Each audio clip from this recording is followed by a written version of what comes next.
Captain James का जहाज एक धुंधले द्वीप की अलौकिक पृष्ठभूमि के खिलाफ लंगर डालता है। दूरबीन उठाई, जेम्स ने स्क्विंट किया। द्वीप के रहस्यों को ढंकने वाले घूमते कोहरे को भेदने की कोशिश कर रहा था। द्वीप चमकता है, एक मायावी मृगतृष्णा जो आश्चर्य और खतरे दोनों का वादा करती है।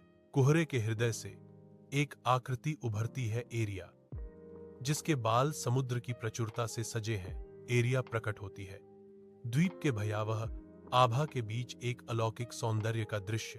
उसकी आवाज नमकीन हवा में गूंजती है, एक डरावनी चेतावनी लहरों में गूंजती है, कप्तान, इस द्वीप के खतरों से सावधान रहें। जेम्स एक ऐसे कमरे में भटक जाता है जो भूली हुई वस्तुओं से भरा है।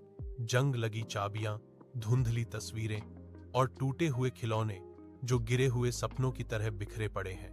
वह एक और कक्ष में प्रवेश करता है जो खोए हुए प्यार के भार से भारी है। पत्र, बालों के ताले और टूटे हुए गहने, प्रत्येक वस्तु लालसा, पछतावा और अपरिवर्तनीय रूप से खोए हुए क्षणों की एक मौन कहानी फुसफुसाती है। जेम्स द्वीप की सच्ची प्रकृति को समझता है, न केवल एक खजाना, बल्कि समय में बहती यादों के लिए एक अभयारण्य। समुद्र तट पर जेम्स को एक वायलिन दिखाई देता है, जिसके बारे में कहा जाता है कि वह समुद्र में खो गया था।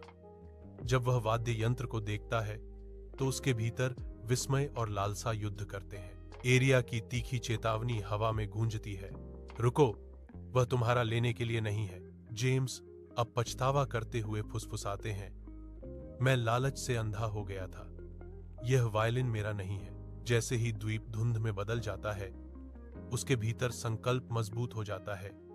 एक अध्याय बंद हो जाता है क्योंकि वह जहाज पर चढ़ता है।